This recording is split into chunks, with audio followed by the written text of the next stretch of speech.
Action. Hi, everyone. Welcome to the 57th African Month Audio Masterclass. Today, we will be talking about the future of South African film industry. I am Millicent Takarani Mraudzi. Most people call me Mili, others call me Takarani. Either way, it's my names. I am an independent producer. I run a production house called Cheta Media. I'm also co-chair for SASFED, which is South African Screen Federation. Today, we will be joined and talking to 4 speakers who are joining us from their independent places, homes, offices. There's Jack, Daphne Rain. I asked how do I pronounce the surname before starting, and guess what? I'm getting tongue-tied. Apologies, Jack. He is a co-chair of SAGA, which is South African Guild of Actors. There is Neil Brandt from the Independent Producers Organization. There is Zanele Mthembu from SWIFT. There's also Vusi Africa Sendane from IBFC. I'm going to ask you to shortly tell us about your organizations. That is what they do and what they are in full, because I just went through some of them with abbreviations there. I'm going to start with Zanele Mthembu to just talk about SWIFT. Okay. SWIFT is a non-profit, a voluntary non-profit organization which really represents the voice of the women in the industry. We are mainly here to support professional development, and we're looking at mentorship of women. Most importantly, we're advocating for the rights of women in the industry, holistic. And we're also looking at promoting stories that are about women, to highlight them, to bring them to the center stage. And that's basically who we are. And we represent all women in South Africa. Okay, Jack, do you want to go next? Hi, everyone. I am the chair of SAGA, the South African Guild of Actors. We are also a registered non-profit organization, and we represent the economic, the financial, the contractual and legal interests of professional actors around the country. We represent professional actors, but of course we also have membership tiers for student performers, as well as associate actors, those people who are involved from time to time in the industry. And of course we are focused on legislative change, reform, lobbying for important revisions to our statutory regime, and working very importantly with other industry organizations, both audiovisual as well as live theatre and events. Thanks, Jack. Neil? Hi, Neil. I represent the Independent Producers Organization, otherwise known as IPO. We're a membership-based organization, but really we have the best interest of the entire industry at heart. We work very closely with our colleagues, some of them in this room, SWIFT, SAGA, and all the organizations that make up SASFED, the South African Screen Federation. But we really have the best interest of whatever level of producer you are. If you're emerging, if you are established, if you're in the service industry, if you're independent, or you work in long-running commissions, we've got your back. We spend a lot of time trying to lobby, the policy environment to make sure that, as best as we can, that there's streamlined discussions between the NAPF, the IDC, the DTI, and other stakeholders of the South African, environment. On the one hand, we're extremely lucky and privileged to have a government that really supports the South African film industry, and so that's our starting point. But we always believe it can be done better, and we're also working, very closely with all our partners. So we're very much looking forward to sharing some of our thoughts on how to make the industry work during complicated times. Thanks, Neil. Vusi? Thanks, Takalani. I suppose we the youngest of all the organizations in the room. I'm from the IBFC, the Independent Black Filmmakers Collective. And the IBFC was established because there was a need identified of a shortage of professional Black businesses within the production space, you know, and the significant gap which was identified was because of the fact that a lot of Black professionals who are working in the industry were to a certain degree running one-man band shows, you know, and the IBFC identified that we need to somewhat formalize Black structures, you know, formalize up-and-coming Black production companies, formalize independent Black producers, and get them into the business infrastructure where they can become corporates. You know, I suppose more than anything else, the IBFC is focused on the development of independent Black producers and to empower them and to make sure that they're at the level of their white counterparts. Thank you.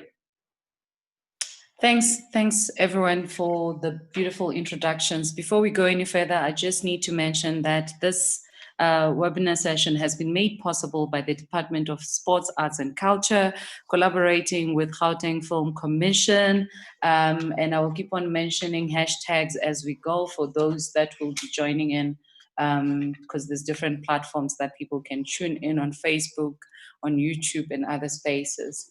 But so for the business of the day, we are talking about the future of South African film industry. It's a bit unbecoming that we would address the future without talking about the now, you know. So I'd rather we start with the now and where we are. At some point, a few months back, we were operating as normal and trying to be the best that we could be and get to move this industry to the levels that we wanted it to move into. Then COVID-19 happened. Nobody expected it, and it kind of like changed everybody's lives. I'd rather start there. COVID-19 hits the film industry. Where are we when we were hit by COVID-19? I'm going to throw this to Vusi because he's right on my screen right now. Well, it's unfortunate, the situation that we find ourselves in as an industry and overall as a country. You know, we've never in our whole life experienced such an occurrence. And it has caught us at such a difficult time in our economy as well. You know, we can note that when COVID-19 happened, our economy was not in the greatest of shapes. You know, and that can be said as well with the film industry. You know, the South African film industry struggled pre-COVID-19, and filling up the cinemas was an uphill battle. Even though 2018 displayed significant growth with 9% increased revenue of local sales, but from 2017. But cinema still, the numbers were not still balancing with what the international production companies were making. We were still in the back foot when COVID-19 hit us, right? And post COVID-19, what we are expecting, we're not expecting a change in what happened, and that expectation is created by the fact that there's more factors now that come into play. Fear of the virus being one of them, right? And it goes without saying that a large portion of any profit that a film makes comes from the cinema. Now, with cinemas being placed on what we can call an eternal standstill, you know, of some sort, it's definitely going to affect independent companies. It's definitely going to affect the profit margins of up-and-coming producers, you know. So it's going to cut through across the line, and it might result in the closure of small independent art house production companies. You know, it might result in a lot of companies being liquidated, production companies being liquidated, because of the fact that that item line in the profit margin, which is cinema, has been completely wiped out. And there hasn't been an alternative in the current phase, which has been provided. Let me make an example with myself, for instance. I'm an independent producer, and my debut film, Letters of Hope, was supposed to be premiering tomorrow nationwide on the 29th of May. And it was so unfortunate that when all of this happened, that you have thrown up this entire marketing schedule, this entire distribution schedule, which involves hiring certain personnel, which involves spending on certain item lines and so forth and so forth. But now when all of this happens, it doesn't only affect your profit margins as an independent producer, but it also affects the jobs that the people who are supposed to be working in the chain of marketing the film we're supposed to receive. So they get affected too.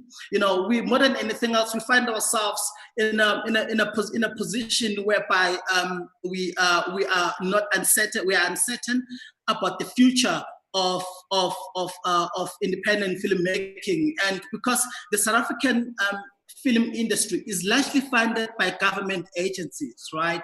We have to be honest about this. Because of the fact that we are funded by government agencies, to a certain degree, whatever the pinch that government is going to feel with COVID-19, it is definitely going to hit those government agencies, and it is definitely going to come down towards issues of funding and issues of sustenance and job creations going forward, right? And another thing.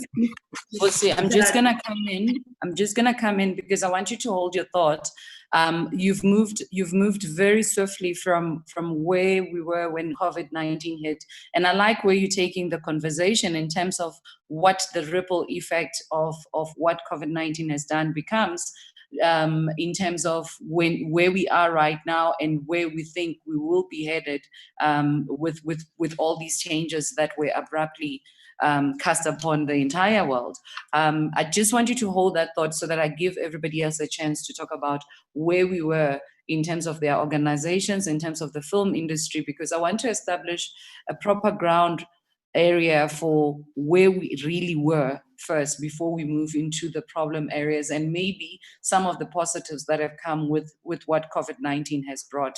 I'm going to bring in Jack. The actors of this country have been on a journey of their own, and I'm gonna give you an opportunity to just tell us what are the strides that were being made in terms of that space. What were the big changes that were happening? What were the things that we're really seeing changes or positives coming through? And then COVID-19 happened. Then what? We were in discussion with the Department of Employment and Labor. The minister in November 2019 had gazetted his intention to deem freelancers working in the audiovisual and live entertainment sector to be employees under certain provisions of labor laws.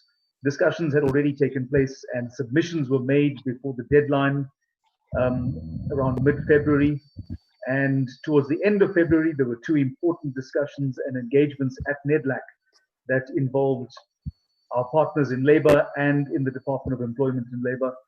And we had reached a critical point because government has recognized the vulnerability of people as freelancers working in this environment. And it has been very well documented in recent months how freelancers are open to exploitation, are open to abuse.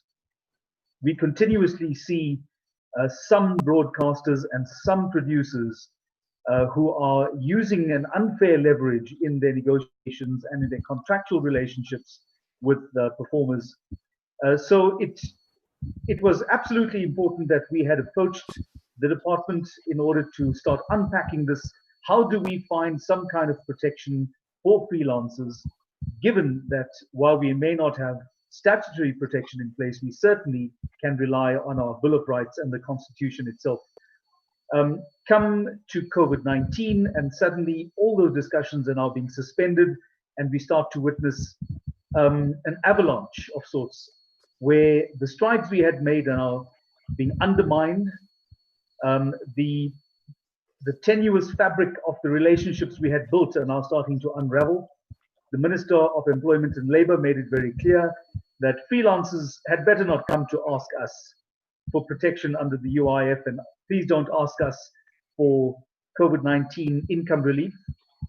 You are not protected by TERS, you're not protected by the UIF, and in fact, freelancers, you fall outside the scope of our protection, and we can't do anything illegal, said the minister. So freelancers were firmly put in their place, and they were not protected under any kind of umbrella. The second thing that happened that's of huge concern to SAGA is that ICASA then went ahead and acted on representations made by the National Association of Broadcasters, and in fact gazetted the exemption of any local content for South African broadcasters with respect to their license requirements. So we are not finding much support amongst broadcasters. We are not finding that there is a continuation of the momentum that we had in discussions with the minister. The protections that we thought we might have had, the momentum we thought we had created, are now being undermined. And certainly in the case of ICASA, they're being completely reversed and taking us into territory that we haven't been in. So we are exceptionally concerned. And of course, we will be anxious to work with our partners to try and get all those discussions back on track, and certainly to get ICASA to start behaving like a Chapter 9 institution.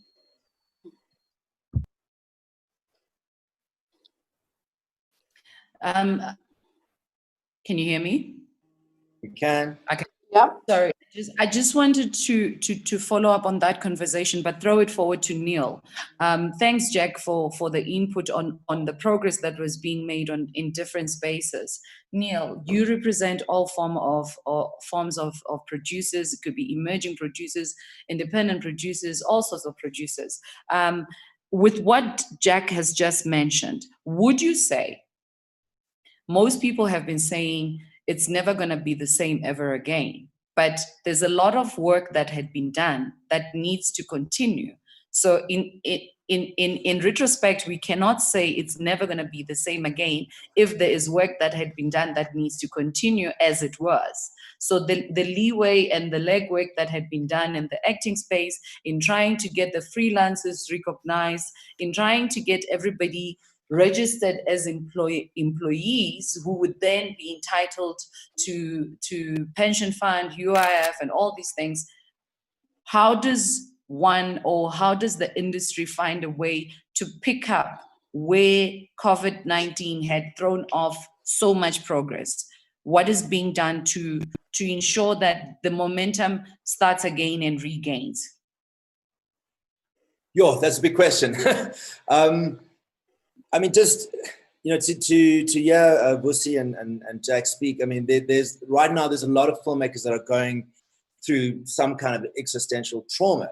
I mean, as a society and as human beings, as a creative economy, we hit a point of reflection about, what is this business? How do we reconstruct it? What's going to be waiting for us on the other side?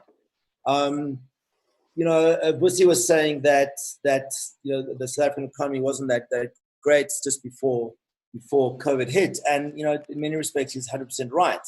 But on a slightly more positive note, I mean, just before COVID hit, there definitely was, I think, a global re-interest in African content. Okay, and I think that even though it's always tough, we were actually at a very interesting moment in terms of, there was a lot of interest from international broadcasters, from the revolution in the SVOD environment.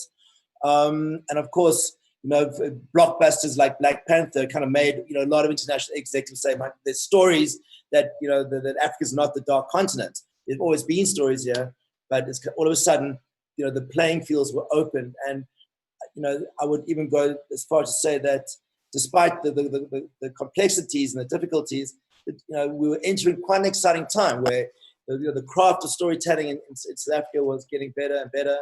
A lot more films were being made, to various success or not, and that there was a lot of opportunities that were opening up. Of course, within that, there's a lot of questions to be asked about transformation and about access and about the legislative environment and all of that, and that's all very real. But just to just want people to remember that I think we were on the cusp of the South African industry kind of redefining itself and voice.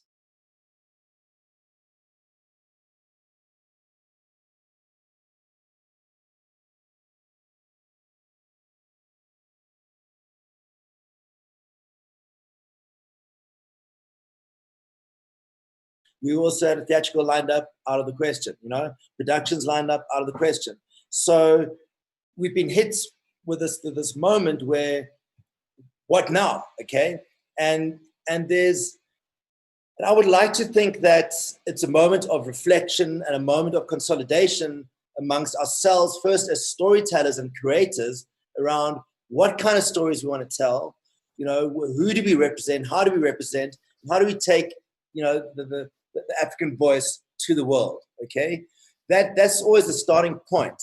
Behind that, all the policy environment that looks after everyone in the value chain, whether you're a writer, whether you're a producer, whether you're a director, whether you're acting, whether you're working as crew on the ground, the support industries, which are huge. This entire ecosystem, which has come to a grinding halt, right at a point where, as Jack says, a lot of good work was actually being done around getting people to speak to each other. There was the DTI, speaking to us, the Department of Arts and Culture was speaking to us, the industry is getting more and more organized to represent the interests of various stakeholders. So what do we do? Okay, we don't know how long this is going to be. First it was a few weeks, and then it was 2 months. Now I was looking at 3 months. I just got an email from yesterday from a major local distributor that, when I was asking when do we realistically think we can get the film, it was meant to go into theaters, pretty much now, and basically on ice until late next year, when people feel comfortable enough to go into cinemas, to earn that revenue which is often in the first window, as Lucy says. So, I think we need to really use the opportunity if we can. It's not always easy if you're worried about how to earn money, okay, and how to pay your rent, but because that comes as its own level of stress. But if it's possible, I think, as a collective, we need to say to ourselves, what are we learning from this? What are the stories that are important to tell? How can we be better at what we do? How can we look after each other better as filmmakers, and as storytellers and as creative entrepreneurs? And I think that's really what I would like to talk about in this session, to say to ourselves who represent different parts of the industry, and to say to the people that are listening, and to the industry as a whole, let's try come out of the other side of this, with ideas on how to really move ourselves forward and not get stuck in a sense of doom and gloom, because there's always light at the end of the tunnel. Thanks, Neil. Sizanele, how does one do what Neil has just suggested? How do we come out on the other side, almost stronger and still with the same drive and making strides the way that we would have wanted to, or finding other ways to making those strides? How does Swift continue on the progress it was making with saying, as women in the film industry, this is where we want to be positioned, this is how we want to be treated, this is how we fit into the space unapologetically? How does that one do that? Yes, thanks, Millie, for that question, because, as I was listening to all the gentlemen speak, and I'll use the words that Neil used in terms of reflecting and consolidating. One of the things that has happened with this pandemic and what it has done, it's actually put a spotlight on where the weaknesses are, on where the challenges are in our industry. Across the board, specifically for women, starting with issues of race and then talking about women as well, it's shown us where the weaknesses are. So what weaknesses do, they force you to look at what the solutions and how what the solutions are potentially, and also how do you then strengthen your system. And for us as women, we have been talking about a number of things. Firstly, we had to consider and look at how do we change the environment that the women work in. Going back to what Jack spoke about earlier on, just recognition of women or as workers in the industry is very important, but also making sure that women are protected by law when it comes to issues such as, pay for maternity leave. Then we've also got to look at the working conditions of women. How are we providing for women on set when they come to work? Are we as considerate for women as other industries are? What are the options that are available to women who have children, but particularly women who might not have care for their children? Because of the hours that we work, we need, to have an environment that allows women to have care for their children while they are on set. So these are all the things that we've been discussing and talking about, and that we need to now really look into. We also have to look at issues of parity for women in the industry in terms of representation across the board, from where decisions are made. How are appointments made where you have a representation of just males, and in some cases it may be black males, but you don't have women? If we do not have women in areas where decisions are made, then it means that what we are fighting for as women is going to take very long for us to address. We need women in decision-making positions. We need to look at the stories that we tell. Yes, I completely agree with Neil. The time for Africa is now. We've seen it all over the place, T-shirts and everything. But what Africa are we talking about? Is that Africa inclusive of women's stories being told by women from women's point of view? Does that Africa look at women writing those stories for themselves? Does that Africa look at how women are portrayed in the stories that we write? Are we sensitizing the men that are in our industry in terms of how they treat us in the films that they make? Are we sensitizing our young women that are coming up on the continent to write stories that reflect them in a positive light, to go and watch and support stories that are written by women? So we have to question, when we say that Africa's time is now, what does that Africa look like? Is that Africa still going to exclude the women? Or is that Africa inclusive of the women? And one thing that we cannot run away from is that this is not a fight for just the women. Yes, we will fight for it. However, this is a fight where we need to partner with the men that are in our industry by showing that they appreciate the women, by protecting the women, ensuring that the environment in which the women that they work with is a safe environment that is free from sexual harassment, that is free from discrimination. There is so much to talk about. What also has happened because of COVID-19, we've had to look at how do we reach our audiences. That landscape has changed. It has shown us, if anything, that the audience is available. It is the willingness of that audience now to pay for the content that we produce. That landscape has changed that we have to be working on. It's cinemas, yes, they're going to go away. However, I had I don't know. But it's shown, like, going back to my point, it's shown us that there are opportunities in terms of audience, that the audience is there. It's a matter of how do we reach that audience. So as women, we are concerned about a number of things. We're concerned about being part of the stories that are told, that were portrayed in a positive light, that we are represented, that we are given the opportunity to work in this industry and not be overlooked. more so what we're concerned about is that we are not employed simply because we're women. We want to be employed because we're filmmakers that are capable of doing the job like any other men in this industry. That's what preoccupies us as women of Swift. Okay, thanks, Nsanele. So I'm hearing a lot of positive communication about where we were as an industry and where we were trying to get the industry going. My question becomes still, how are we getting this momentum back on track? Because if departments, and I'm going to Vusi's reference where he said the film industry is very reliant on government funding in our country.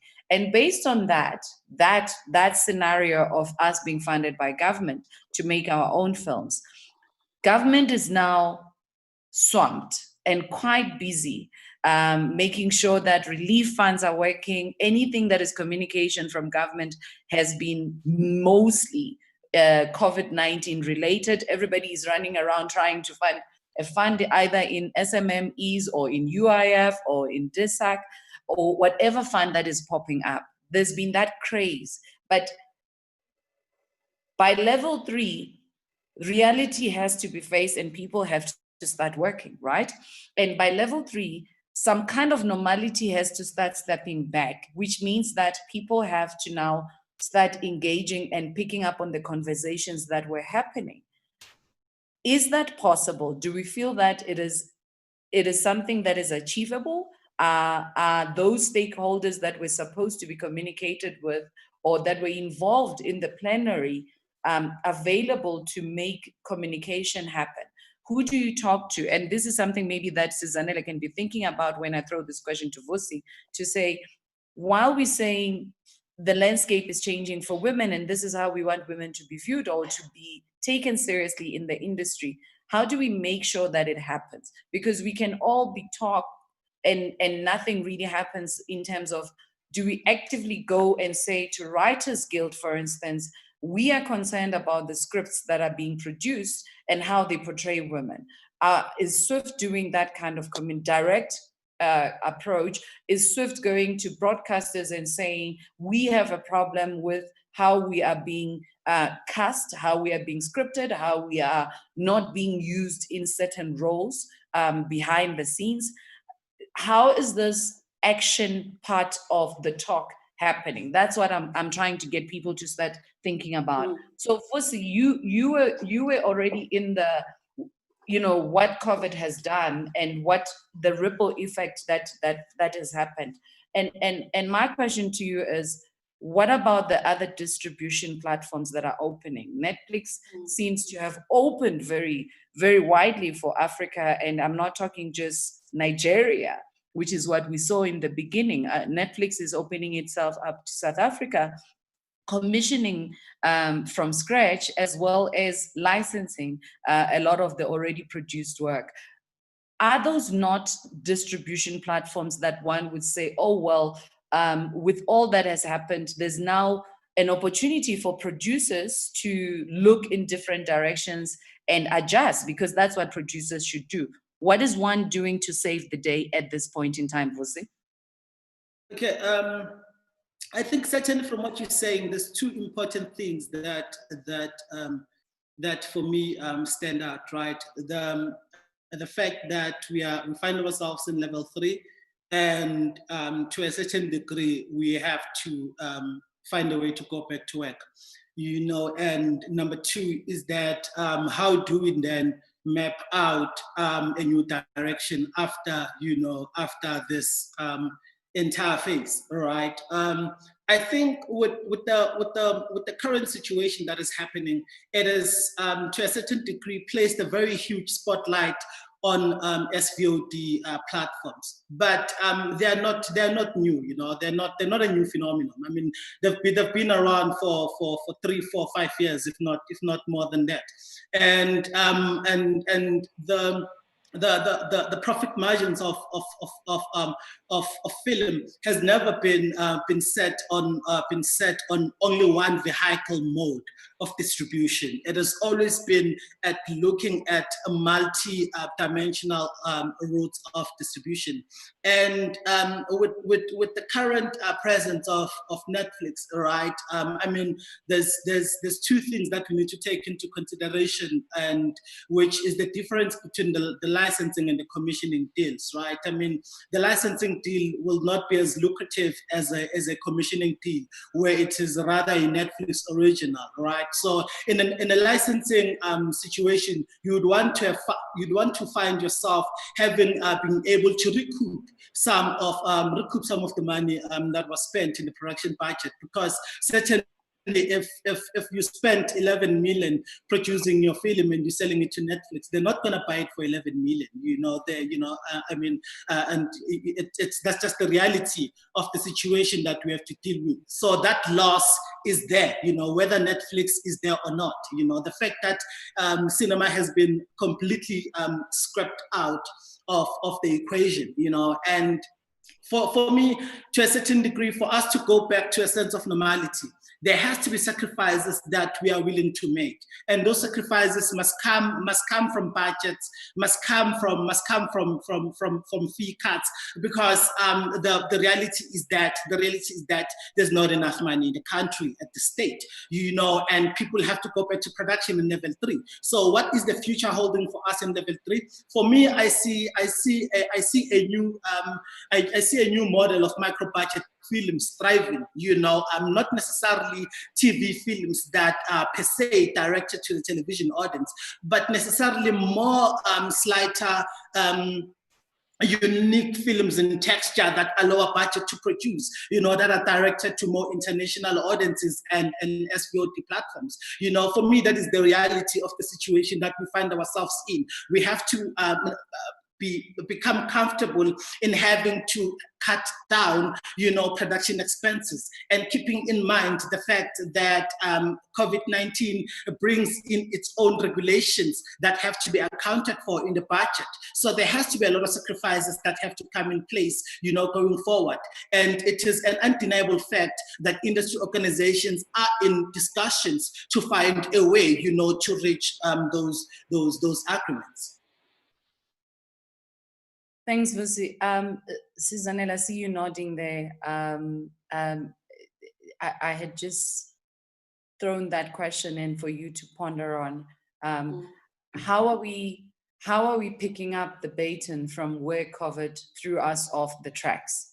How are we getting back to the race to ensure that all the objectives that were for independent organization, and in other words, for the bigger good of the industry, how are those objectives going to be carried out, and to ensure that we start as soon as we can? What is being done, and what are the organizations planning to make sure that while there might not be business as usual, there is some business that still needs to continue? Well, I was nodding in agreement with Vusi, and this is just in general, not specifically for women in the industry, when he was talking about, the issue of budgets and how much we are spending on making our films, and what we then recoup, or what we're able to make. Actually, we don't even recoup most of the time, how much we are able to make from the films that we release on cinema. There has been an ongoing debate for a very long time about the budgets for our films. Are these budgets realistic for our industry, for the audiences that we have? Should we not be looking at lower budgets? Should we be really comparing ourselves to the Hollywoods of this world, when we know that these films are not necessarily going to travel beyond the borders of South Africa? I mean, there have been a lot of debates around that. And I think what this time of reflection, using Neil's word again, it gives us is to, to really look at these things and be honest with ourselves in terms of how we've been doing business before. Have we really considered the costs? Now that cinema is going to be wiped out, from our revenue streams, we need to revisit those budgets and make sure that we're making films that are going to be able to recoup. And I mean, across the different tiers of recoupment, from video on demand, subscription video on demand, all the way to free-to-air rights, right? So we've got to look at that. We've got to also look at what stories are we now telling? And do we have an audience for this story? We've got to be thinking about what has been said to us by distributors over a very long period, that we are not writing stories that are family friendly, of potential bums in seats in cinemas, or potential audience for our stories. So there are a lot of layers that we have to really look at and say, how can we change this so that it works in our favor? Going back to the budgets issue, we need to look at, are we really in business, or are we making once-off films?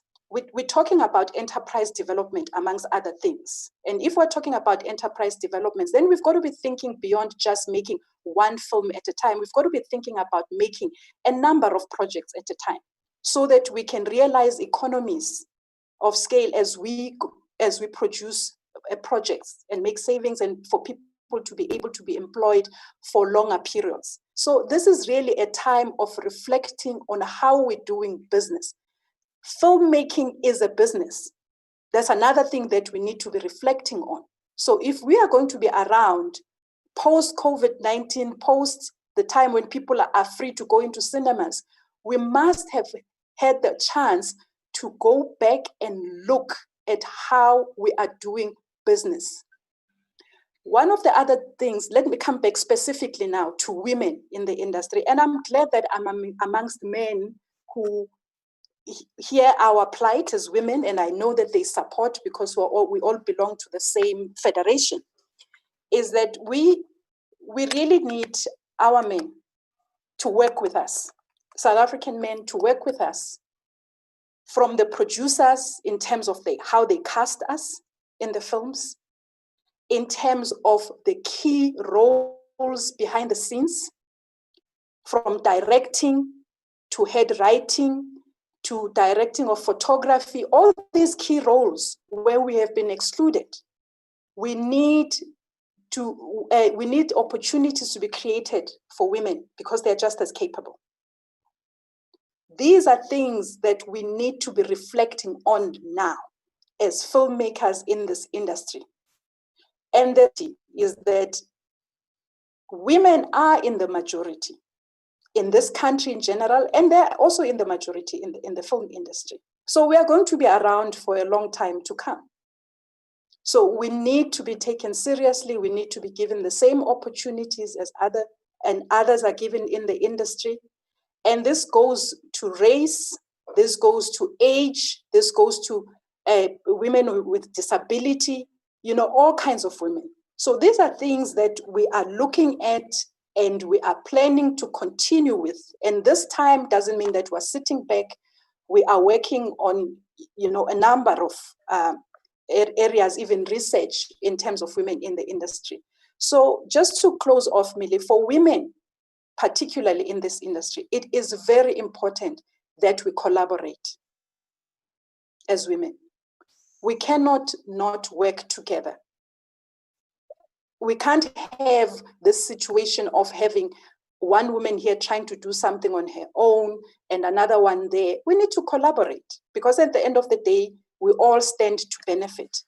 So I will end on that for now. There are other things that I think I'll have a chance to say maybe later on, but it's important for women at this point that we really start looking at how do we collaborate and not work in isolation.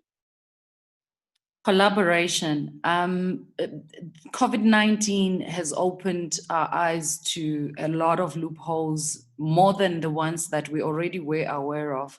It has made us come together where we didn't think we would be able to come together. Fusi, you would attest that you know, to have an invitation by the minister to say, let's talk, let's understand what is really going on. How do we correct the flaws that have happened around the relief fund? Was one of the things, one of the highlights of seeing a bit of progress in a different direction and approach to doing things. And I'm Neil, I'm going to ask you this: has your organization seen a rise, and maybe even Jack might have something to say to this? Has your independent organization seen a rise in people being interested to join? Because we do have, and I stand to be corrected on this one, we seem to have a lot of organizations that exist in our industry, but membership becomes an issue that is questionable. There's issues around people joining for a fee. That becomes an issue to be tabled. It seems to be an elephant in many cases. There's a lot of, oh, well, I don't feel I'm properly represented, and people pulling in different directions. Has COVID-19 created a situation where people are feeling we need to be united, we need to be talking in one voice, we need to belong to certain organizations so that we are represented at this point in time? Neil? Jack? Absolutely. I mean, the IPO membership IPO it's jumped a lot. I mean, it's hovered around, I think, around 200 members the last little while, and it's really jumped up by, I think, around 250 members in the last 2 months. So all of a sudden, we had an enormous uptake in membership because I think people, suddenly realized, oh my gosh, these industry organizations that are background are actually doing, the hard work of representing your interests to policyholders to make all of our lives easier. So, well, the IPO is a membership based organization. It's not, the membership bar is very low. It's like, we basically welcome anyone to come in. We always, the fees are negligible. You can always negotiate to pay over time. I mean, it's not really about the money. It's about, are you willing to put time and energy into the interests of your fellow producers and thereby the entire industry. One thing that the IPO is very clear on is that producers do not exist in isolation. It's a symbiotic relationship with script writers, with cast, and with crew, and so that we definitely have seen quite a big jump, and that it's kind of great, but it's also kind of sad. Like, where were you before when all the hard work was being done? So there is something to be said. But nevertheless, there are a number of committed individuals who are really pushing. Zanella, you were saying that this is a business, and absolutely, it is a business. When people ask me what I do, I like to say that I occupy the friction zone between art and business, because understanding story, understanding the zeitgeist of taste of what audiences are interested in, identifying talent, and putting that together in a kind of like what often seems to be a matrix into a format that can be financed and then produced and then consumed, and it's quite a thing. There are a lot of challenges for all of us, and I think that the most important thing is that we need to not give up hope. The amount of emails that I get on a daily basis, I mean, ever since I've been producing, I get emails from people looking for work. And the amount of emails that I'm getting now has, I think, tripled. And I sense, and the amount of LinkedIn requests I get has quadrupled. And what I sense out there from almost everyone in the industry is that there is a borderline desperation of like, what does the future hold? Where can I get work? What's going on? So most production companies aren't working unless you're in the business of commissioned long form television. Most of the independents aren't working, and on the documentary side, people aren't working, and certainly the features can't be made. So even while there is some production happening, a lot of production isn't happening. So it's a tricky environment out there, and it's not going to get easier in a hurry. Okay, for for independent filmmakers, you know, like myself, that rely on kind of complex financial structures to finance our films, one of the biggest hurdles that we're facing, that even though we might be financed and people ready to go, and we work with all the protocols around safety on set, is that we can't get insurance. So, you know, it's just impossible to get a bond to insure an independent production. So you got to decide what's the risk that you're prepared to take. But, you know, and different producers, different individuals have different appetite to risk. So that's definitely one of the I mean, COVID has exposed that, okay? The fact that we all have a very different relationship to risk, and how to move forward on that is anyone's guess. It could take another 12 months, okay, for insurance companies to get back on board projects. Does that mean that all the projects we were doing sits in the fridge, on ice, on hold, and all the entire, you know, all the crews that we're going to hire, what are they going to be doing? So we have to find solutions, and that is why, you know, working together, you know, with organizations that represent the interests of producers, that work together with SASFED, that speak with NFF, and speak to all the different government departments to unlock. Because the truth of the matter is that government does have a critical role to play in allowing the system to move. You know, all the successful, you know, industries in the world outside of America, which is its own ecosystem, but all those industries that have moved forward have done so with very clear, structured policy environments around the way rebates work, around the way the broadcast projects, the way that they look after their crew, and that is something that we were making progress towards, but it's now on ice, and we have things that we didn't think we had to worry about, like insurance, now the problem, because investors don't want to give you the green light unless you bond it.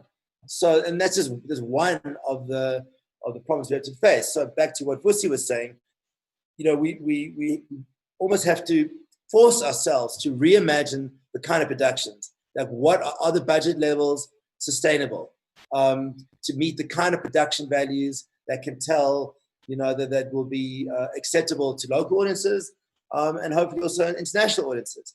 And this is a tricky equation that I don't think any of us have the answer for.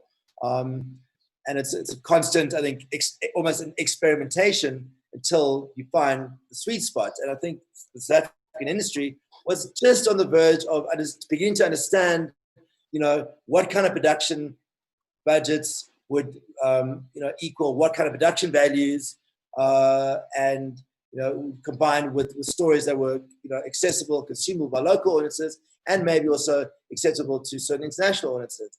That entire understanding of that matrix is now on ice, okay? Because where do we go, okay? Because you know, the SVODs who were upending the entire system as it was, you know, regardless of COVID, you know, was creating a new way of thinking. And we've always been of the opinion that it's very important for producers to own their own intellectual property, to own your projects, so that you can generate revenue from them for years going forward.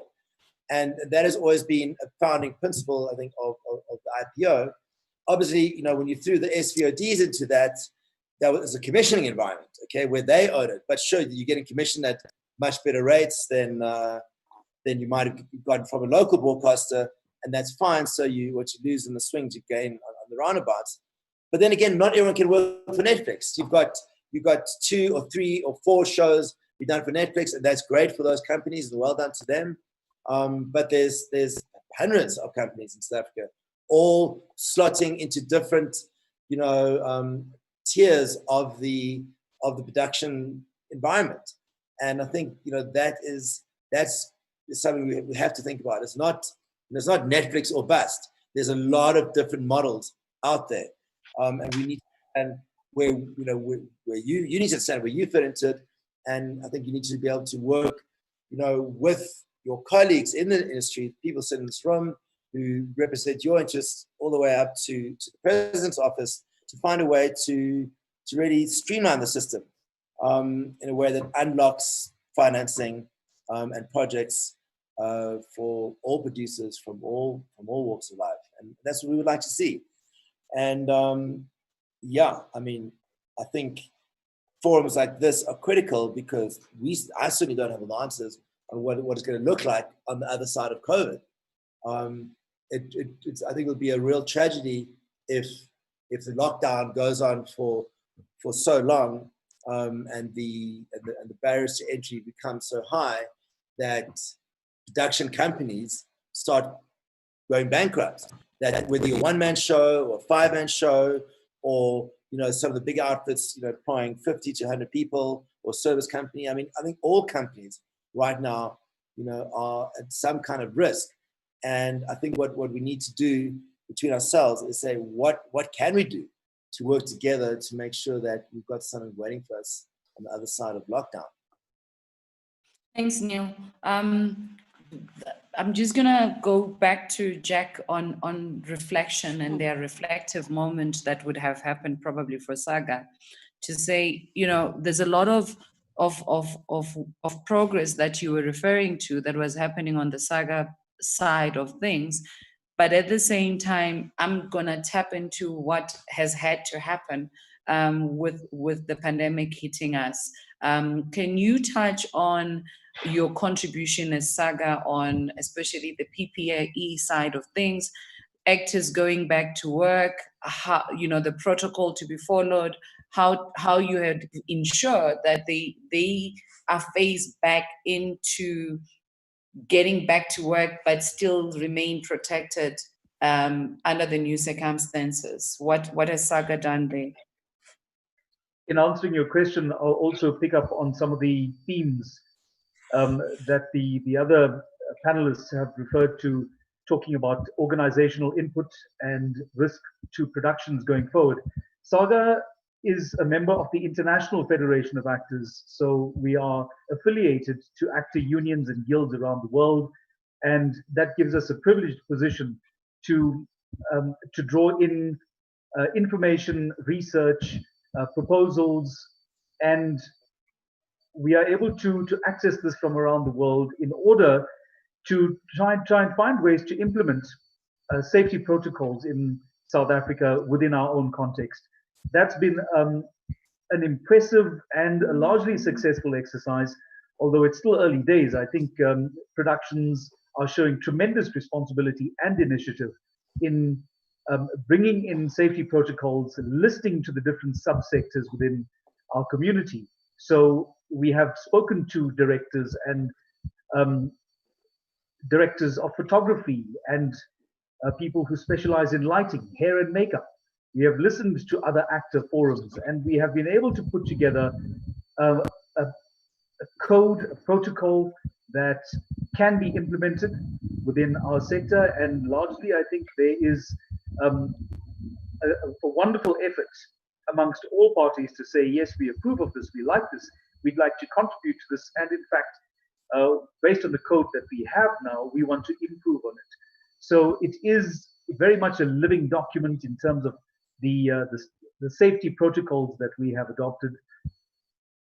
We can see that they are very much in action, and people are committing to that because the risks are so high.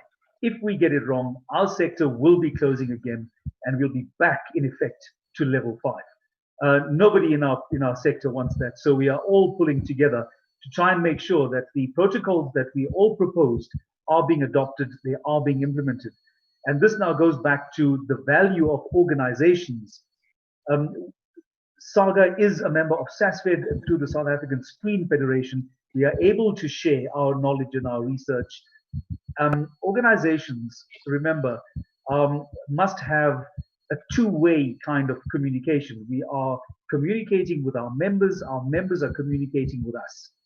And this is what is going to be an essential ingredient as we continue so that we are maintaining the kind of safety protocols, the integrity of the systems that we have implemented. We must be listening to what our members have to say, and they have to be listening to those organizations that are correctly constituted and have taken responsibility to put out information, and that's something that Saga takes with great responsibility. Communicating with our members in order to make sure that whatever is coming out, whether it's from the policy makers of various government institutions, or whether it's the Department of Arts and Culture itself, we are feeding this information out there. And I would just like to raise a flag in this context. There are suddenly a number of organizations that have come up because they feel that they are representing a constituency of very concerned people who are trying to either correct something within our industry or to try and offer funding and relief for people within our industry. Again, it's going to be critical for people to ask important questions of those organizations. How are you constituted? What is your executive structure? What is your constitution? If you are promising money, where is that money coming from? What are your accounting processes? And if we are not asking those questions, we are potentially setting ourselves up for greater risk, greater failure.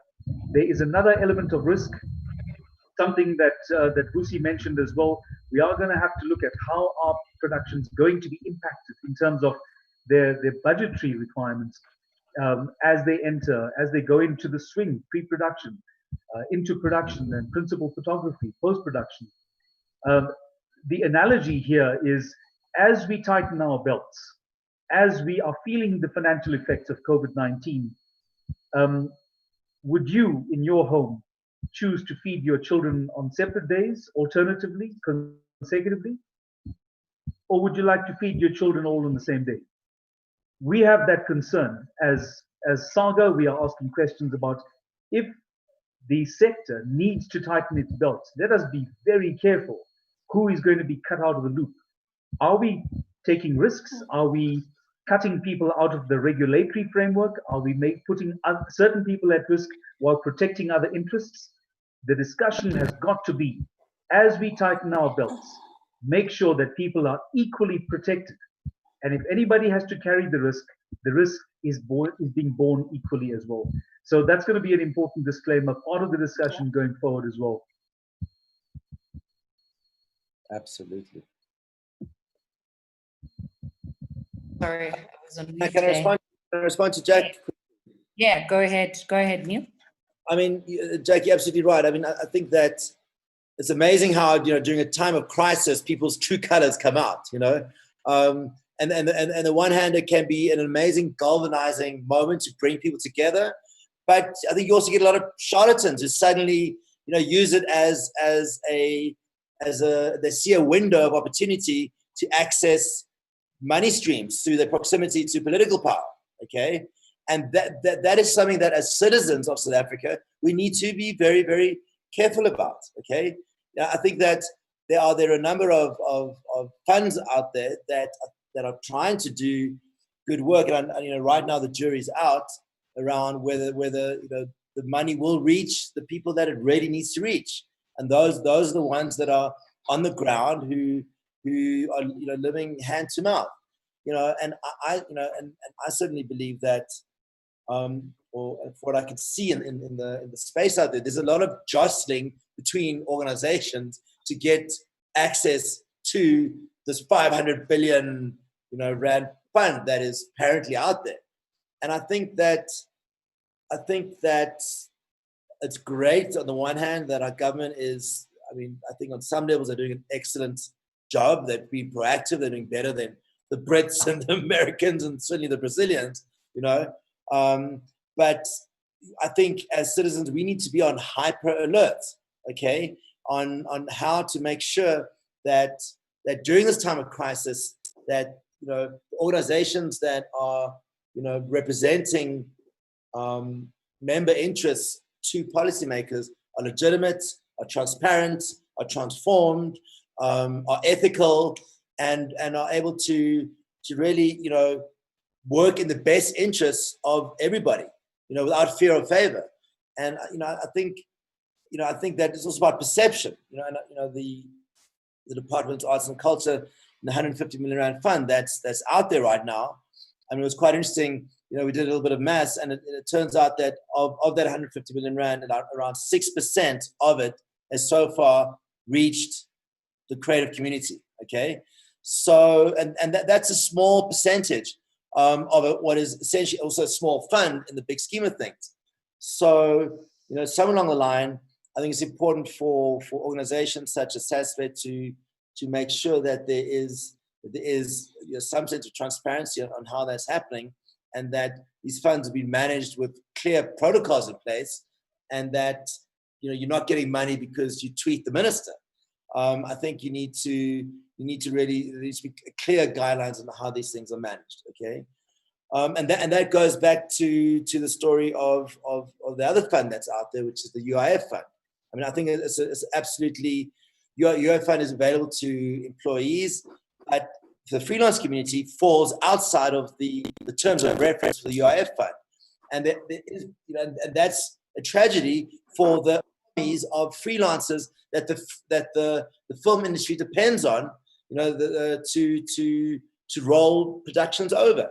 So if we come out of this and the freelancers have either slipped into poverty or have moved into other careers or have given up in the film industry, then it's just going to be that much harder for everyone to start up afterwards. So, I think that, and I think SASVET is doing really, really great work, in working with various stakeholders, the policymakers, to say, guys, we've got to look after everyone, and don't let anyone fall through the cracks, because if people fall through the cracks, it's just going to be that much harder when we hit level 3, level 2, level 1, and want to start ramping up productions again. So, I think we need to look after each other right now in the very real sense of the word.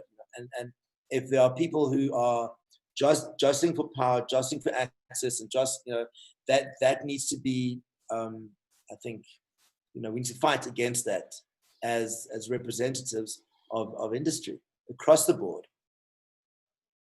Thanks, Neil. So I'm going to touch on the risk element issue that has come up, because there's a lot of yes, there's the charlatans that have been coming up and trying to lobby whatever they're trying to lobby for, and approaching people individually to hand over their personal information. And I think most of the time, what is beautiful about this kind of people is that they always make mistakes of writing some Gmail addresses that don't make sense. It's very easy to catch up on, this is not real. It can be, right?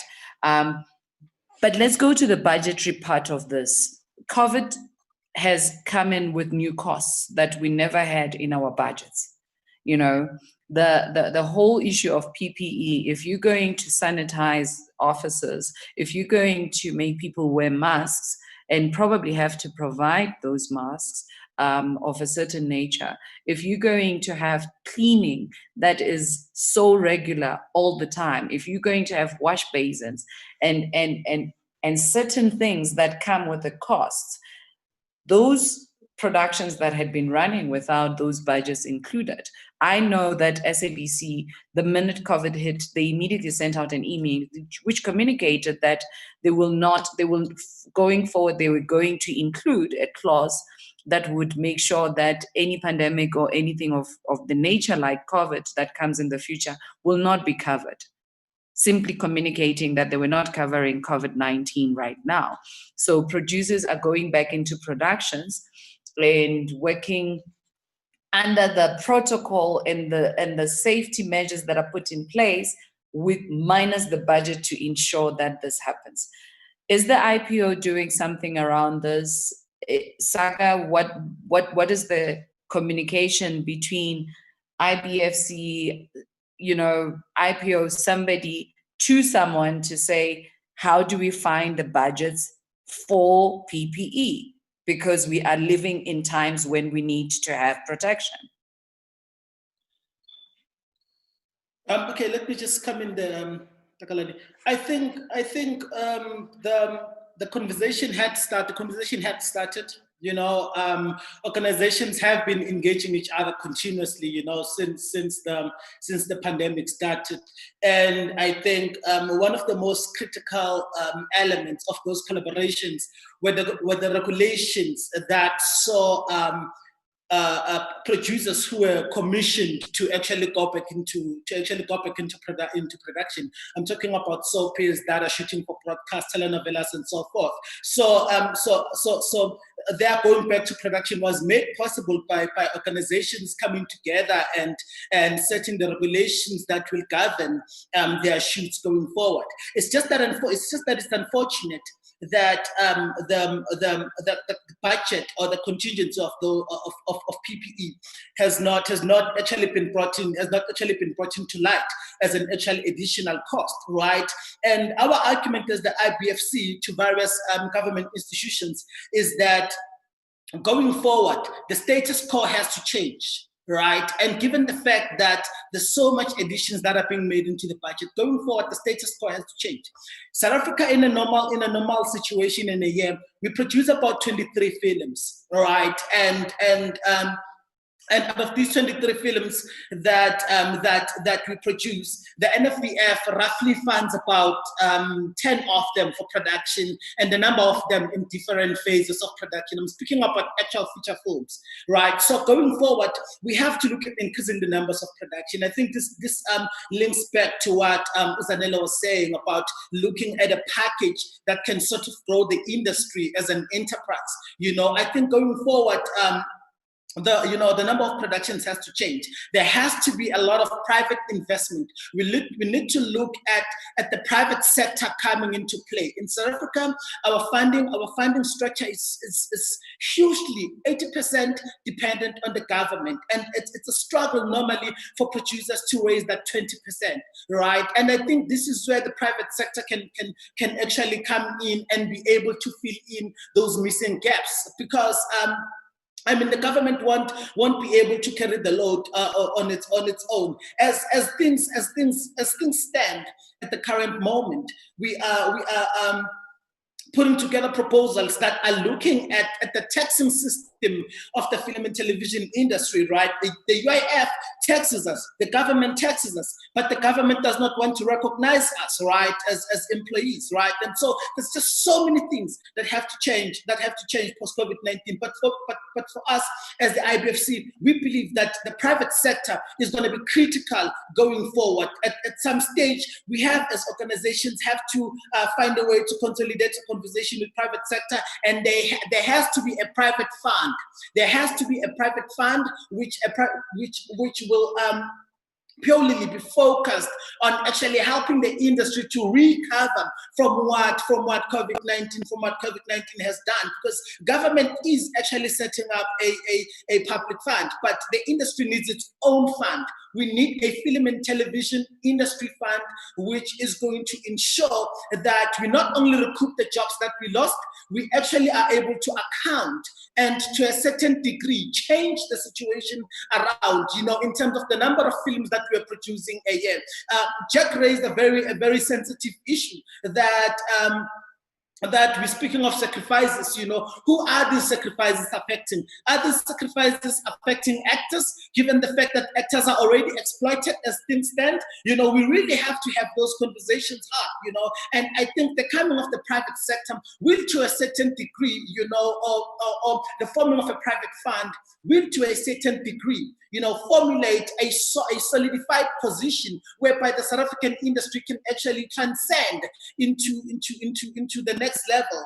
We've seen other industries like the Canadian industry, which has a private bank, the Canadian Film Bank, which funds films, and we need to look at that sort of position as organizations and a suspect IPO IBFC saga, and consolidate our argument, and to a certain degree, a proposal can be formulated, and we can then chart the way forward. We can actually create a change that we all desire, and we don't have to ask more of our actors than we already are. Thanks, Vusi. Does anyone want to add anything before I read out some of the comments that have been coming through from our live stream? Otherwise, I can just go straight and read some of the comments that were coming through.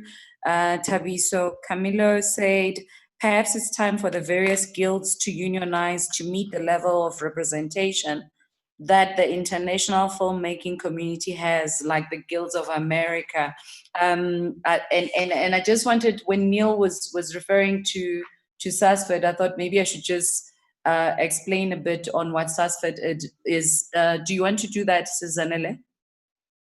SASFED? Yeah. Oh, the fact that SASFED is an umbrella organization that represents different organizations, South African Actors Guild, the Independent Producers Organizations, the people who are supposed to be taking all the risk. So, yes, we've got My Living Screen, South African Guild of Editors, Screenwriters Guild. Yeah, so it's a number of organizations depending on your profession that you can belong to. And all those organizations then form SASFED as a federation, as a representation of all those organizations. And just to add on that, to say with SASFED does not have individual members.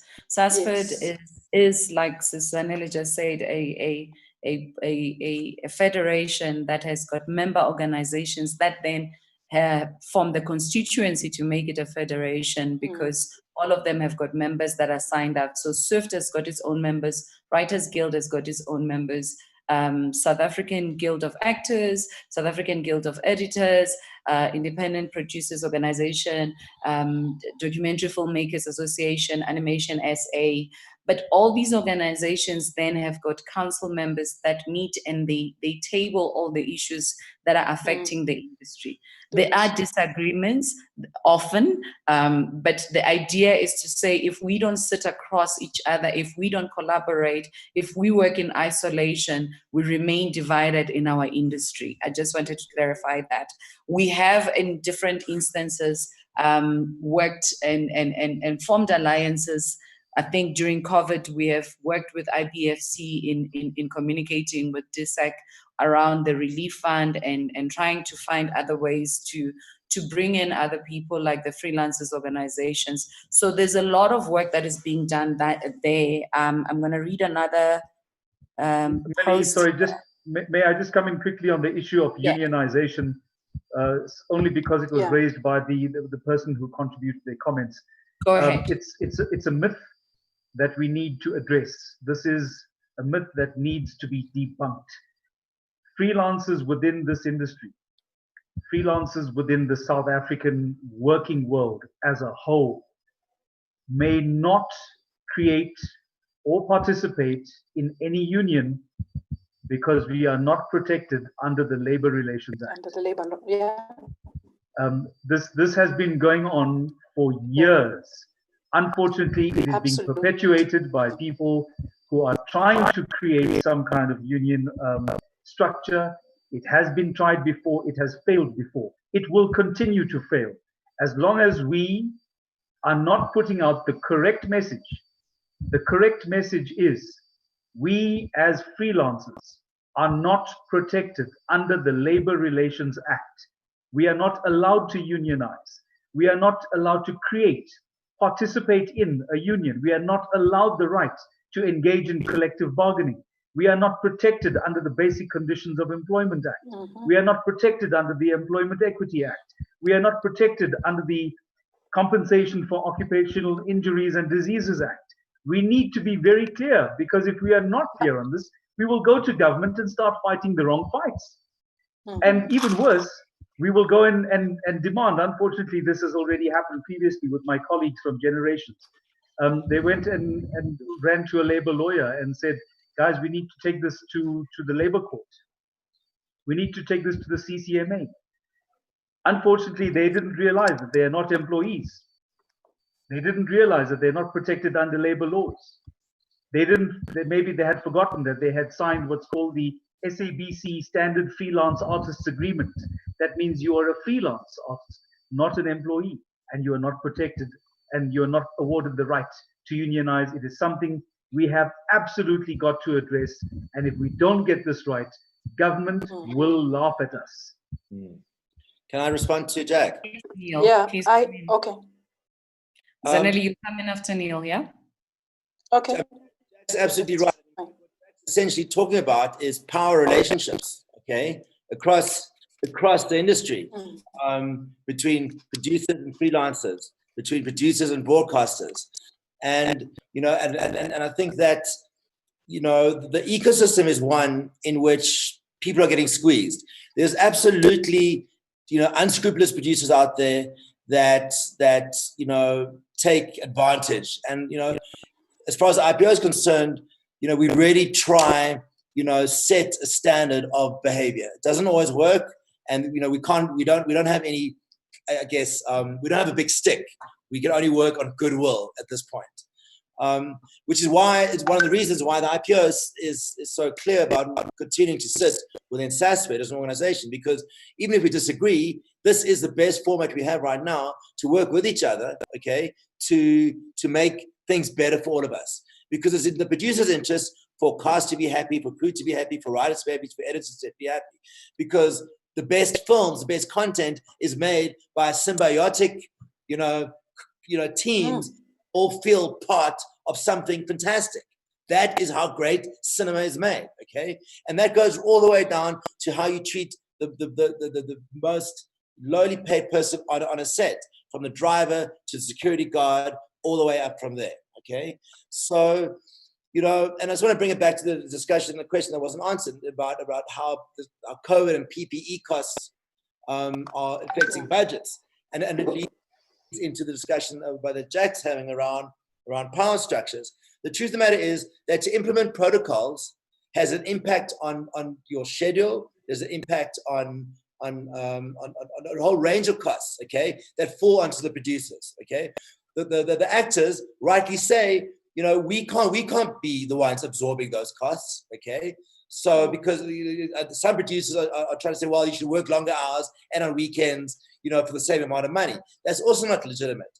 But so where does the buck stop? If the producer absorbs all those costs, it's quite likely that the producer will go bankrupt, and then everybody loses. Okay, so this is where they've got to move it further up the food chain to the financiers.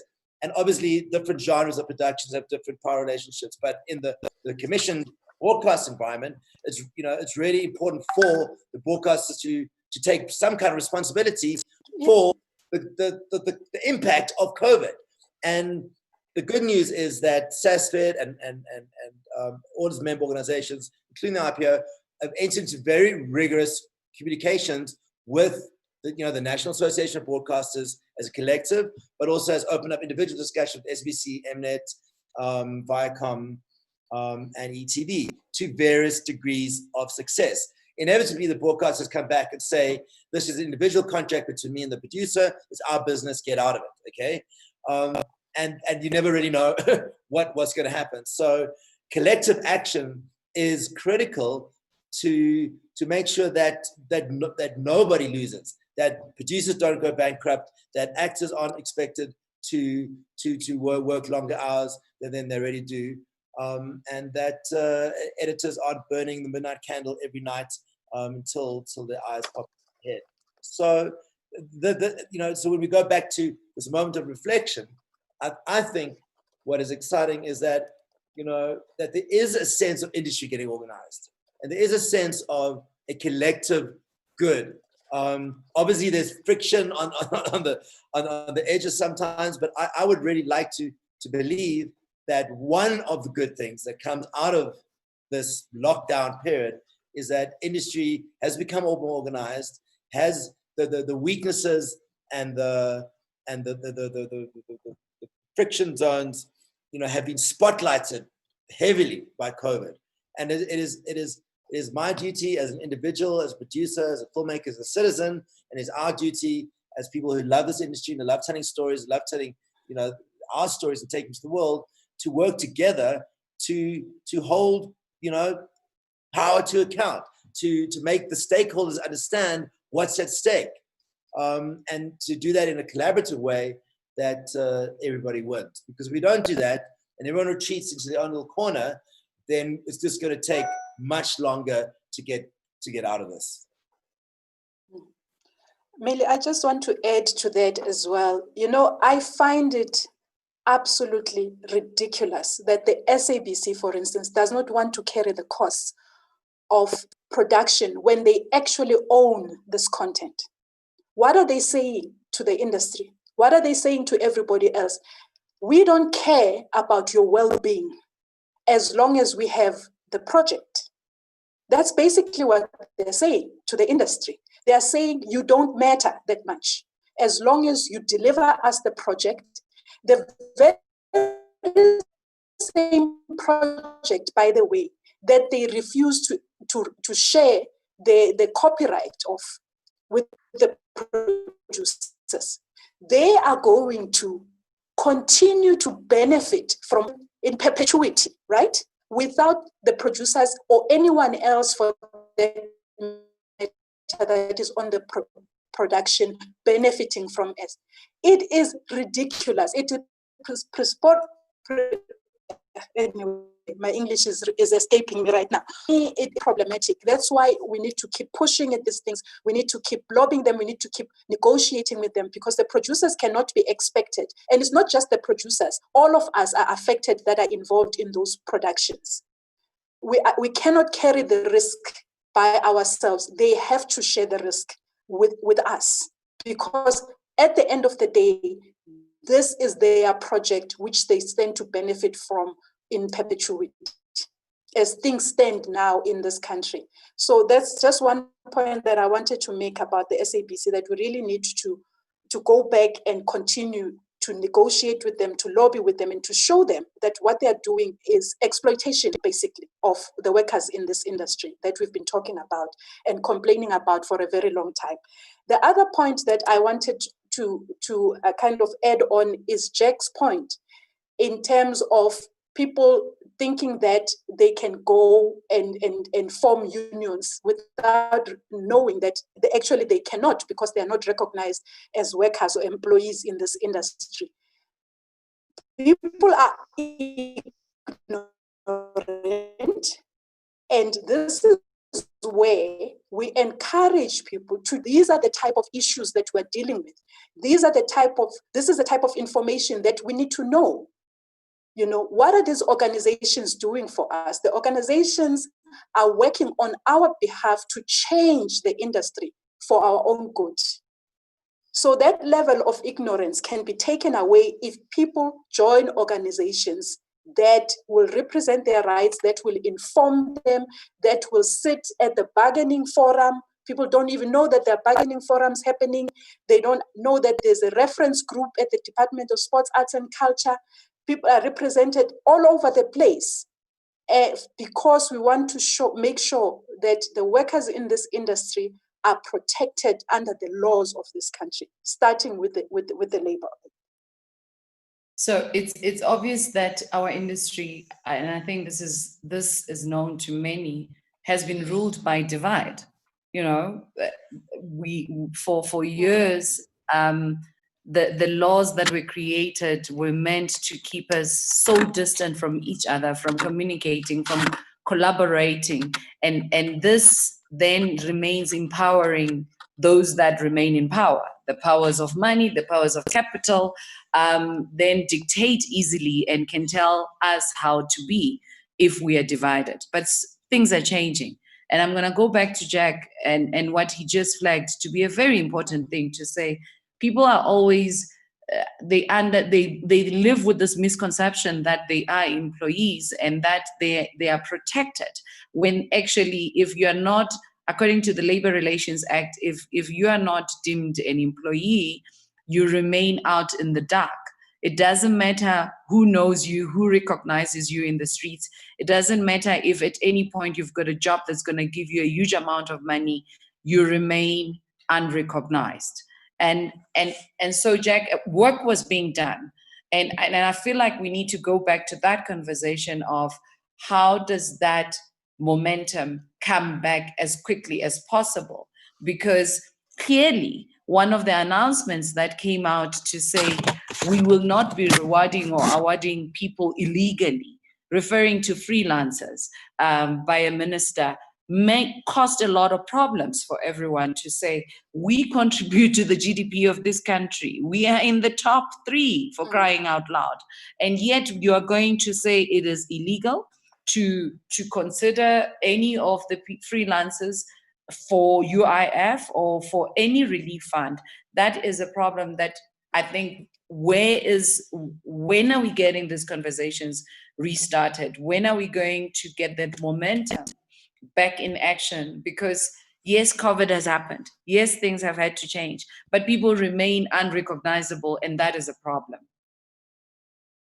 We have just had news, just yesterday, in fact, that our legal advisor, Kelly Crockman, in fact, led a very strong team that was able to achieve quite a resounding victory for people who work as casual laborers. And casual laborers now have the right to claim from the UIF under the temporary employment relief scheme. So from there, we are hoping to follow on the coattails of that victory to then remind the minister that performers are freelancers, performers still pay tax on their work, and even though UIF is not, or performers are not making contributions to the UIF, it doesn't mean that we should be denied certain constitutional rights. And certainly that's going to be something that we will be pursuing. And we're already in discussions to remind the minister of what had taken place at the end of last year. We'll remind the minister of our submissions, which were made at the beginning of this year in February.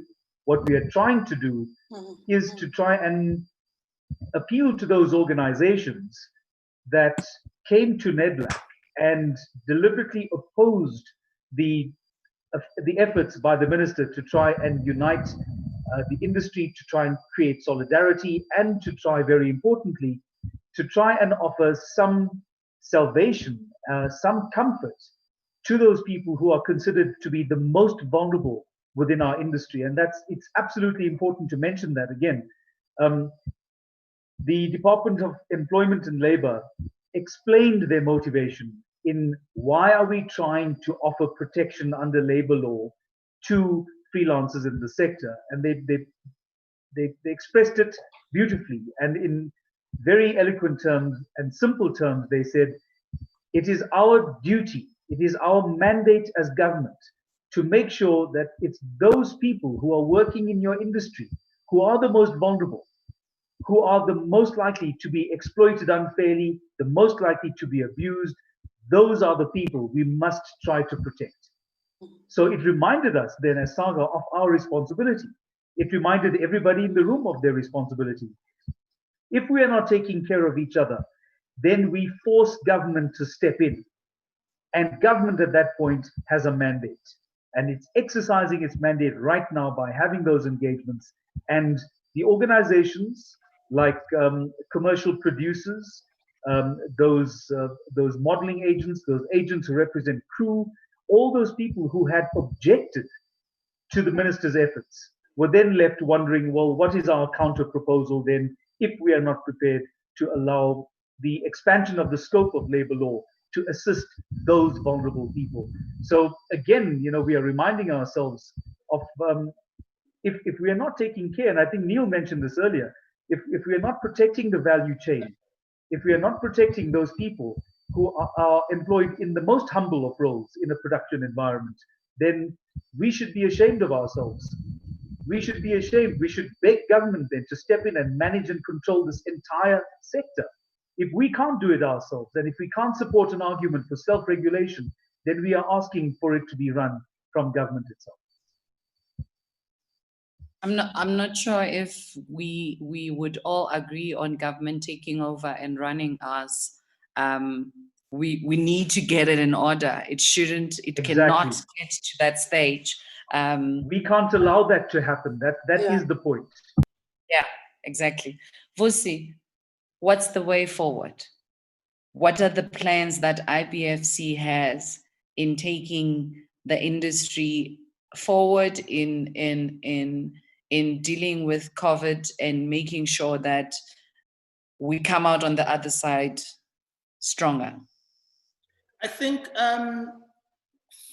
two things for me stand out, right? Number one was that when the relief fund was called out and artists were called out to make their applications, right?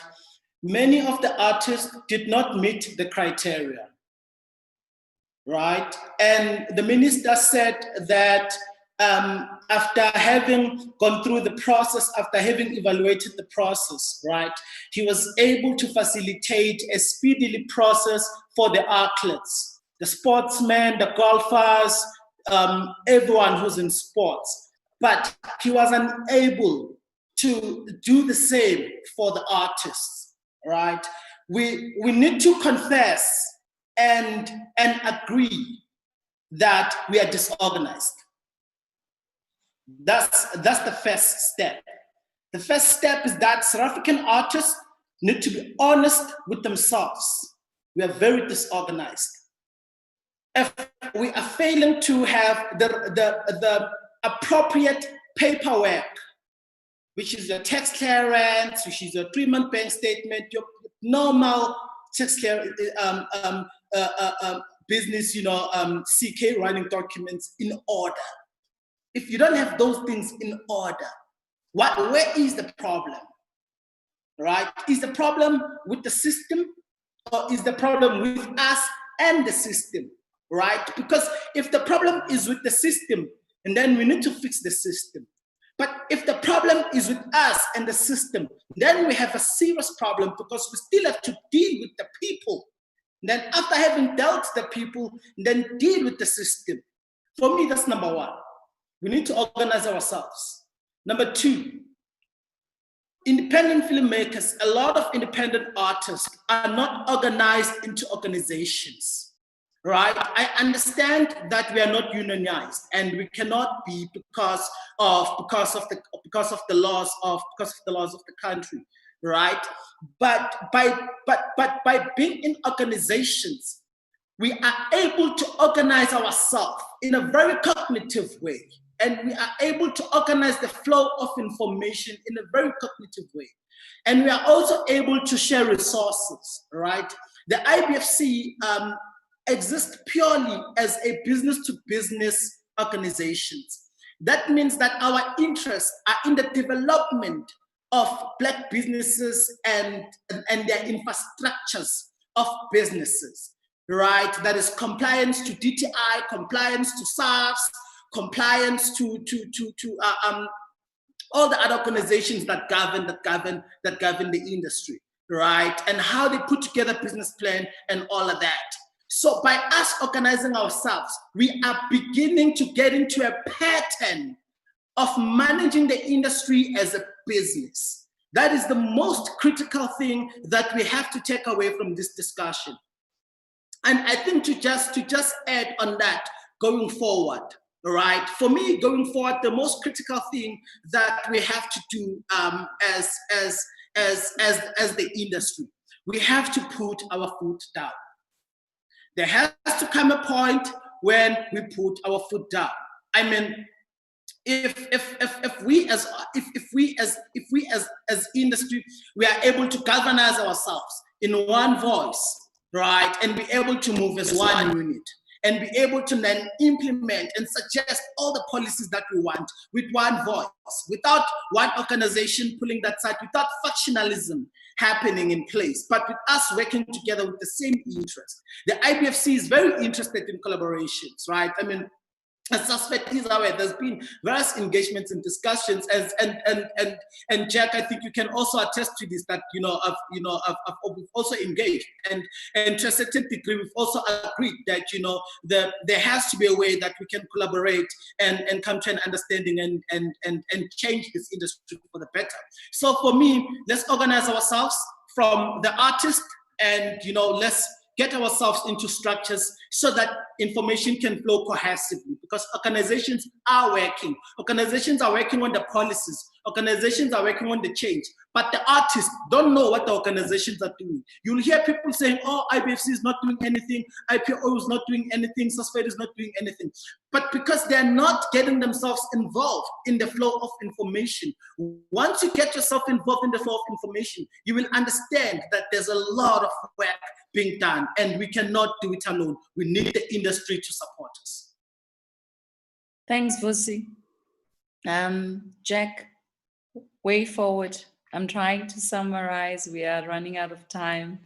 I know there's so much more to discuss, but we have to summarize our way forward. Yeah, I think, I understand we're running out of time. I'll keep it brief. There has to be absolute compliance and respect for the safety protocols going forward.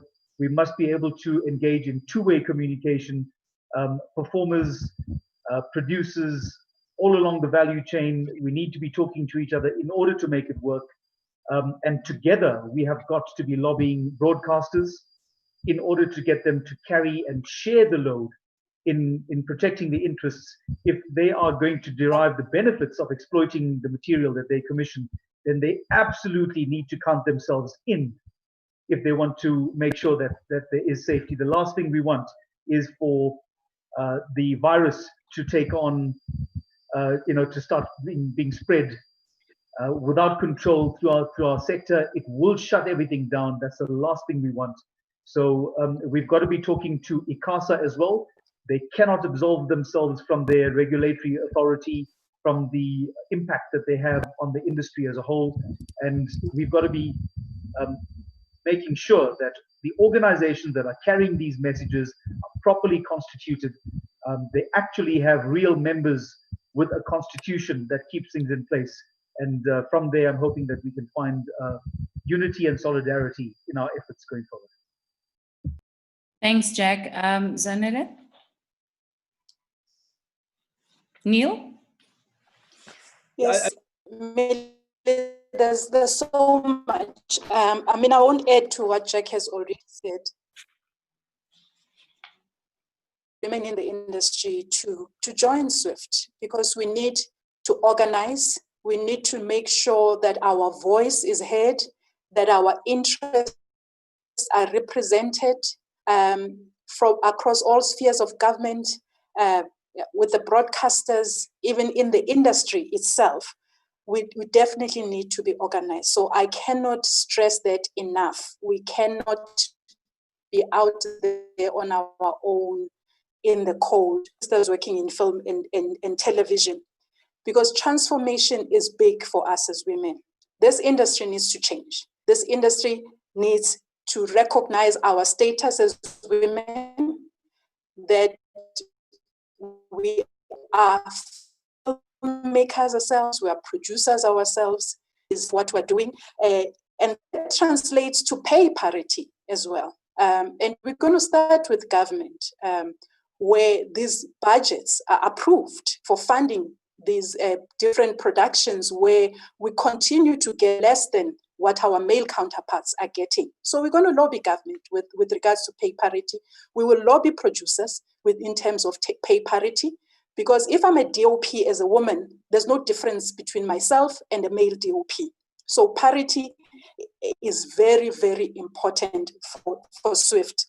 And lastly, I just want to say to the women out there that let's protect ourselves, and not just the women, actually. Let's protect ourselves. Let's take it upon ourselves to be responsible when productions open up, that we protect ourselves, and therefore we protect others that we're working with.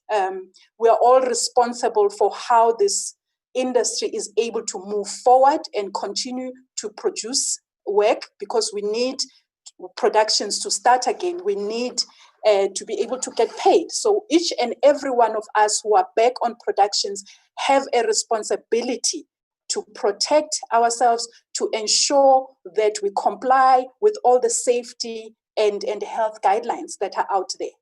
I cannot emphasize that enough, because we are as good as all of us cooperating to make sure that we don't get to a point maybe where we are told that we cannot continue with our productions because we are not complying with safety guidelines.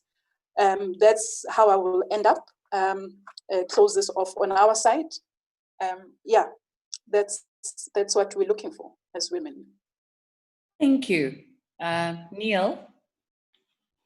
Well, I'm certainly encouraged by the sense of, proactive solidarity that everyone, in this room indicates, and, between the IBSC and Saga and Swift and IPO. I mean, I definitely sense a moment in time that the people have understood that we have to work together for all the reasons that have been very clearly, put out in this forum, where it's transformation, where it's making sure women get equal pay, it's making sure that actors have, working conditions that are respectable. I mean, it all matters. We all matter, and if we can't respect each other in the industry, how can we be given the privilege or the responsibility of taking, your stories to the world? Okay.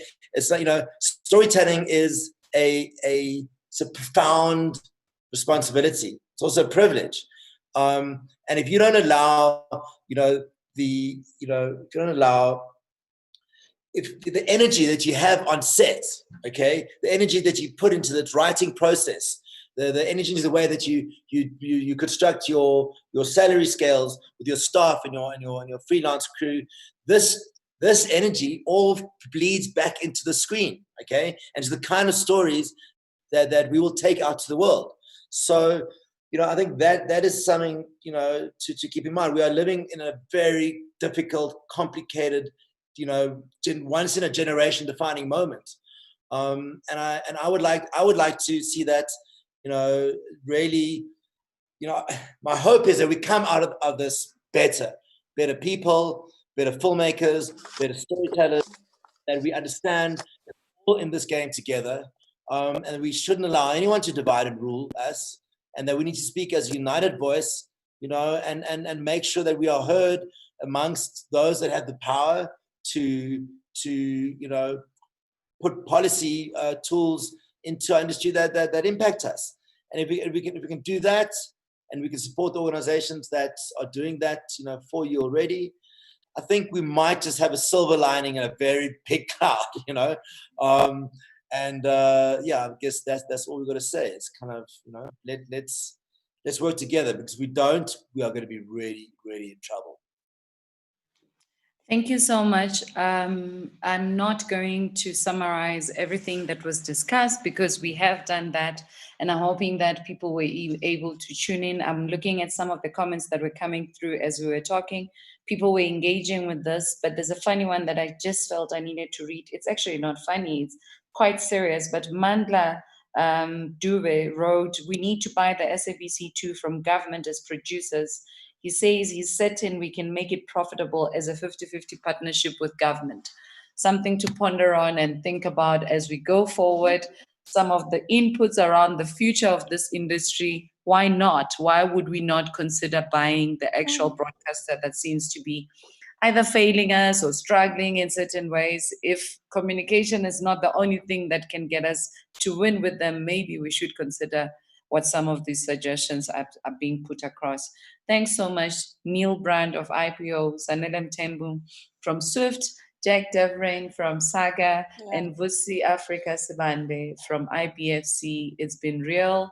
And I think we should also thank those that came before us. Yesterday, there was another beautiful, beautiful session like this one with women who are independent filmmakers that was run by Mabatukau, and the day before there was another session. I think tomorrow there's another one. Department of Sports, Arts and Culture, Gauteng Film Commission. Thank you, thank you, thank you. I think this is it, guys. Cheers. Thank you for having us. Thank you.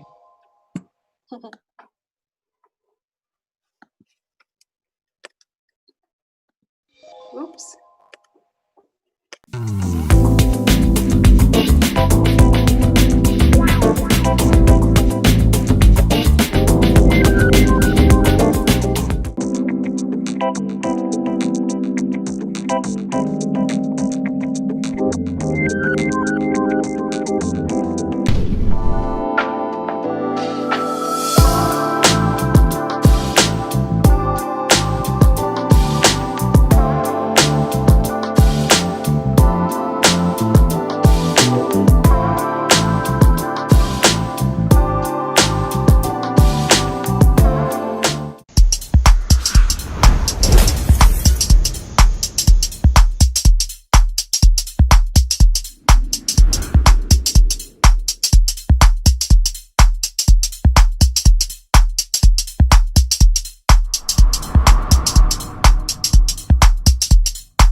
starting the